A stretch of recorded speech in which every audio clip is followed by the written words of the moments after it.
Let me tell you something that may just shake you awake. You are not broke. You're not behind because you're incapable. You're behind because you've allowed yourself to be pulled in 100 different directions. Every time you check your phone for something meaningless, every time you entertain a thought that doesn't build you, you're making a trade. You're trading your focus for frustration. And that constant mental switching, going from dreams to drama, from plans to problems, from goals to gossip, is draining your power. It's not that your goals are too big, it's that your focus is too divided. Distraction wears many masks. It shows up as people-pleasing, as perfectionism, as procrastination dressed up like productivity. And most dangerously, it shows up as comfort, the kind that lulls you into routines that feel busy but produce nothing of value. You keep saying you need more time, more money, more information. But what you really need is to eliminate what's not essential. You're not overwhelmed because there's too much to do. You're overwhelmed because you haven't decided what not to do. We've been trained to react instead of respond, to jump when a notification pings, to scroll instead of reflect, to watch what others are building instead of building what we've been called to create. But that reactionary lifestyle costs more than you realize. It's costing you your focus. And when you lose focus, you lose your edge. You lose the sharpness that sets you apart. You start settling for small, safe, and familiar instead of fighting for great, bold, and world-changing. When you're distracted, you give away your mental real estate to anything that asks for it. That means you're building castles in other people's kingdoms. You're investing your best energy into things that don't multiply. And deep down, you feel the tension of that. Because part of you knows you were meant for more. But until you learn to protect your focus like your life depends on it, you'll keep circling the same mountain, busy but not effective, moving but not progressing. Distraction thrives in the absence of vision. When you forget where you're going, everything looks important. Every opportunity looks tempting. Every voice sounds urgent. But when your vision is crystal clear, distractions lose their power. They become obvious detours instead of attractive diversions. And when you start filtering your decisions through the lens of purpose, your days take on a different rhythm, a rhythm of intentionality, of strength, of quiet confidence. What if the reason you feel stuck isn't because you're in the wrong place, but because your attention is in the wrong place? What if the breakthrough isn't in doing more, but in focusing better? The mind is a battlefield, and every distraction is a weapon aimed at your destiny. But the good news is you don't have to fight everything. You just have to focus on the one thing that truly matters right now. That focus alone is your resistance against mediocrity. The most successful people in the world are not the ones who know the most or have the most. They are the ones who master the art of focus. They've learned to narrow their attention, to silence the noise, to build when others are scrolling. They're not superhuman. They've just chosen to stop giving energy to anything that doesn't align with their vision. And in that choice lies their freedom. Focus is freedom. It's the permission you give yourself to stop entertaining what doesn't serve you. Every day you wake up, you have a decision to make. Will I spend this day distracted or devoted? Will I scatter my attention or steward it? You can't do both. You can't build a masterpiece with a divided mind. And the longer you let distractions dictate your decisions, the further you drift from the life you were meant to live. But when you take control of your focus, you take control of your future. There's a lie we've been sold, and many have bought it without question. The lie says you have to be everywhere, do everything, respond to everyone, and never miss a thing. That kind of thinking creates a life that's cluttered, anxious, and unfocused. You weren't created to stretch yourself so thin that your identity gets lost in the noise. You weren't made to say yes to every call, every trend, every opportunity. The more you try to keep up with everything, the more you lose touch with the few things that actually matter. You only have so much mental bandwidth, and your energy is a limited resource, and every time you give your attention to something meaningless, you're taking it away from something meaningful. You can't give your best to your purpose if your best is being drained by what doesn't serve your destiny. Not every message needs a reply. Not every conflict needs your opinion. Not every invitation is worth your presence. Some things are not distractions because they're bad. They're distractions because they're not yours. People often confuse availability with loyalty, but you don't owe your attention to everyone and everything. You owe it to your purpose, to your assignment, to the calling on your life. Every distraction disguised as an obligation is really a test. Will you protect your peace, or will you forfeit it in the name of being polite? Being everywhere for everyone means being nowhere for yourself. And if you're not fully present in your own life, who is, you were given a unique vision, something only you can carry. And the weight of that vision requires focus, clarity, and intention. When you start giving your attention to what doesn't align with that vision, you dilute your power.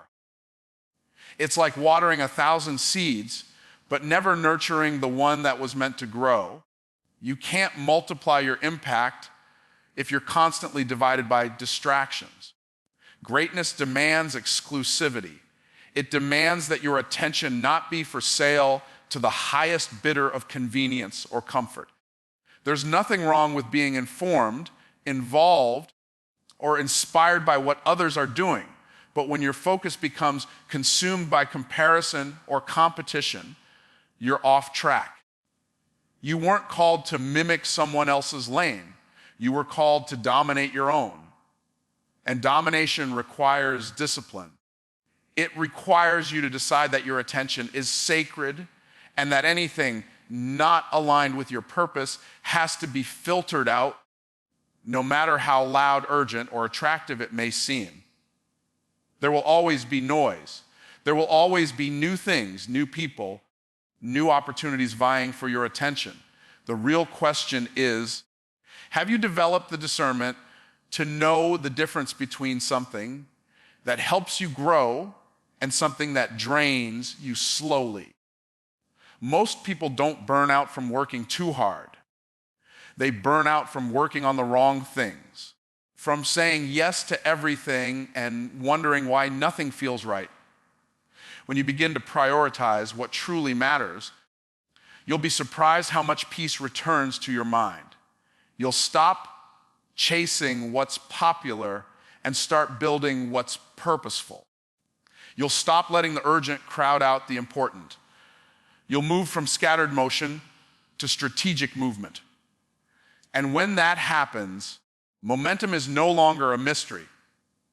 It becomes a natural outcome of alignment. Your attention, when focused, becomes a force that cannot be ignored. Every choice to focus is also a choice to let go. Let go of what isn't urgent, isn't aligned, and isn't worthy of your time. Because until you do, you will always feel like you're falling behind, even when you're doing a lot. It's not about doing more. It's about doing what matters. The most dangerous thief in your life isn't time, it's distraction. And the moment you recognize that your attention becomes a tool for transformation, absolutely. Here's the expanded version of the third keynote. Purpose demands focus, stretched into 8 compelling paragraphs with a clear and motivational tone and no conclusion or ending purpose isn't passive. It doesn't wait for you to get ready, get comfortable, or feel confident. It demands something from you, your presence, your discipline, and your undivided attention. Purpose is not for the faint-hearted or the easily distracted. It doesn't survive in confusion. It doesn't grow in chaos. It flourishes in clarity. And the only way to walk fully in your purpose is to focus relentlessly on what it requires from you daily. That's not pressure, that's privilege. To be chosen for something greater means you no longer have the luxury of wasting your energy on what's lesser. You can't fully step into your purpose if you're still entangled in distractions that dilute your direction. There comes a point where you have to stop flirting with focus and get committed. Purpose doesn't bend to your emotions or your excuses. It demands that you rise above what's convenient and choose what's necessary. And what's necessary often means making hard decisions, removing good things to make space for great things, and learning to ignore what doesn't contribute to your mission. Too many people are passionate but not purposeful. They get excited easily but distracted quickly. They start 100 things and finish none. That's not a purpose problem. That's a focus problem. Passion gives you energy, but purpose gives you aim. And when your aim is off, your energy gets wasted. You work hard, but see little. You hustle, but don't build. And eventually, the fatigue doesn't come from the work. It comes from the misalignment. Purpose will always confront your distractions. It will challenge your habits, your priorities, and your comfort zone. It will force you to look at what you're feeding mentally and spiritually, and it will not tolerate inconsistency. You can't carry a calling with a casual mindset. Purpose requires maturity. It requires structure. It requires that you filter every opportunity, every relationship, and every task through one powerful question. Does this align with my assignment? There's a reason people with great potential still live average lives. It's not because they lack talent. It's because they lack focus. Raw potential doesn't produce results. Focused potential does. And when you're operating in purpose, you stop entertaining what others think you should be doing and start dedicating yourself fully to what you were created to do. Purpose gives you the confidence to walk away from distractions that once held your attention because you now recognize the cost. The more you grow in purpose, the more your capacity increases. But so does your responsibility to steward it. You can't play small and walk in purpose. You can't live reactive and expect results. You must be intentional. You must be strategic.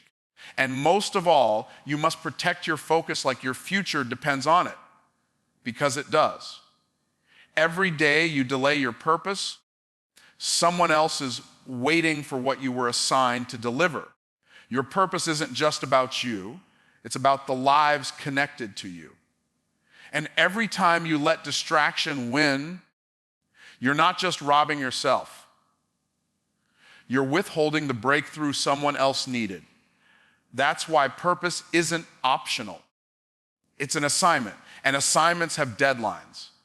The clock is always ticking, not to scare you, but to remind you there's urgency in becoming who you were born to be. Focus sharpens your gift. It disciplines your creativity. It aligns your energy with your calling. When you're focused, you stop second guessing and start executing. You stop trying to be everything and start becoming exactly who you're supposed to be. You stop waiting for permission and start operating with precision. Purpose demands focus, not because it's harsh, but because it's holy, because it's sacred, because it was placed inside you for a reason. And it's time to honor it with everything you've got. Certainly. Here is the expanded version of the fourth keynote. Busyness isn't productivity. developed into 8 impactful paragraphs with a clear motivational tone and no conclusion or closing statement. There's a dangerous illusion that many people are living under. The illusion that being busy is the same as being productive. It's not. Busyness feels like movement, but often it's just noise. It looks impressive on the outside, full calendars, rapid replies, endless tasks, but inside it's hollow. Productivity, on the other hand, is purposeful. It's quiet. It's focused. It doesn't just fill time. It builds legacy. If your calendar is packed, but your purpose is empty, you're not productive. You're distracted. We live in a culture that glorifies hustle and speed, where exhaustion is worn like a badge of honor. But what good is hard work if it's taking you further away from where you're supposed to go? You can climb the ladder of success and still find it leaning against the wrong wall. Activity doesn't equal impact. Doing more doesn't mean you're becoming more. You could be checking off task after task while missing the one assignment that would actually change your life.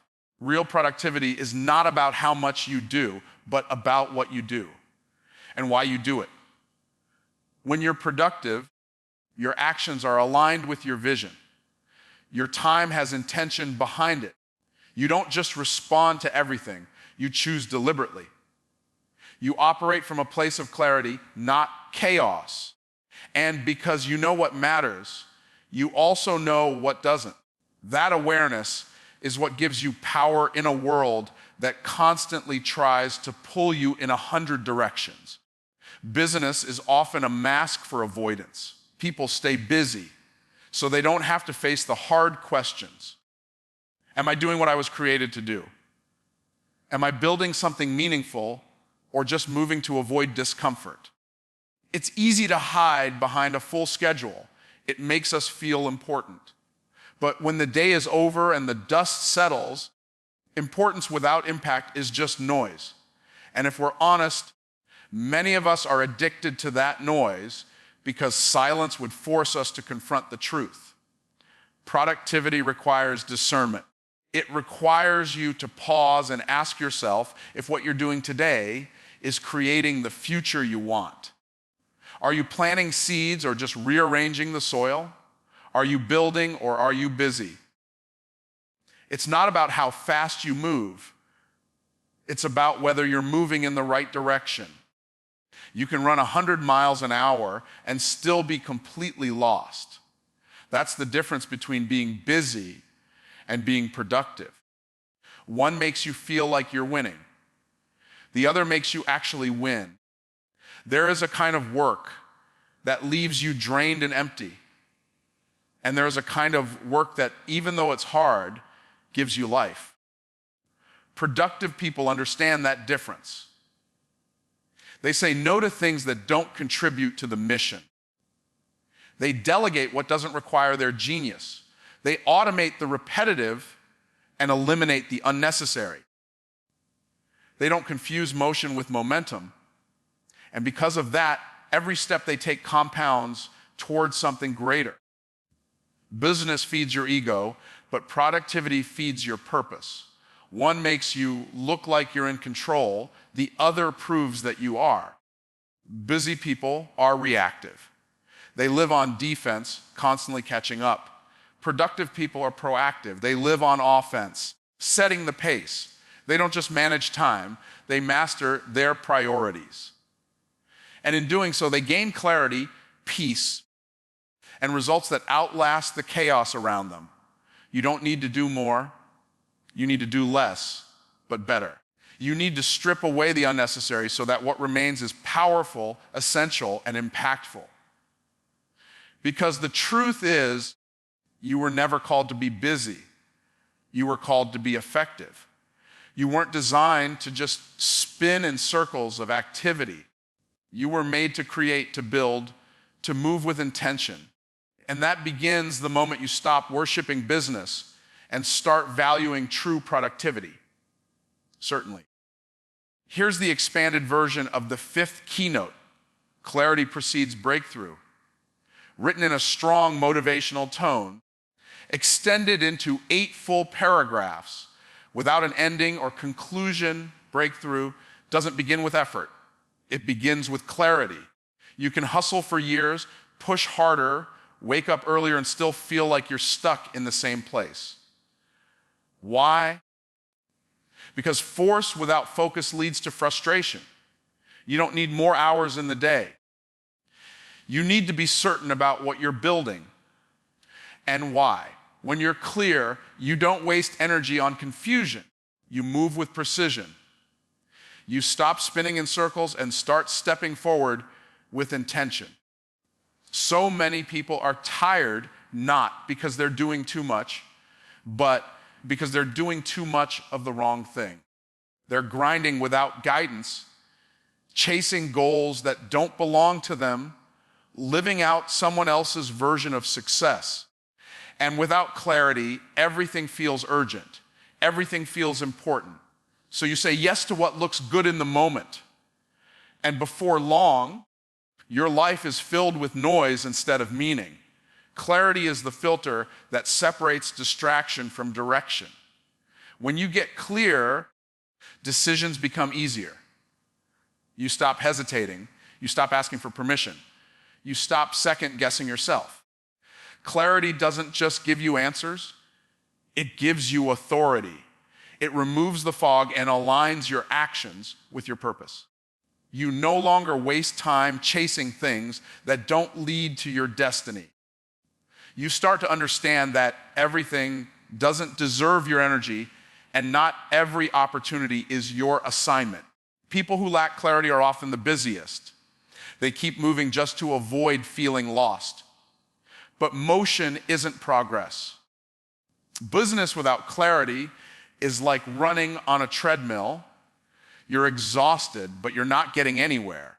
The real breakthrough comes when you step off the treadmill and start walking the path that was designed specifically for you.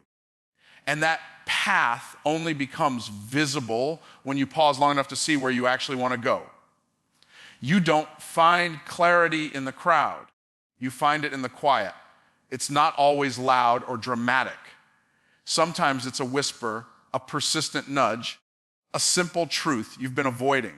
But once you face it, everything shifts. Clarity unlocks confidence. You stop shrinking back. You stop playing small. You stop living in reaction mode and start living in design mode. And that's when momentum begins, not because you're doing more, but because you're doing what matters most. Clarity doesn't mean the path is easy. It means the path is known. It gives you direction even when the journey is tough. It anchors you when circumstances are unstable. It reminds you who you are and what you're capable of, especially when fear tries to take the lead. Without clarity, your faith wavers. Your habits weaken. Your energy scatters. But with clarity, you have the power to say no to good, so you can say yes to great.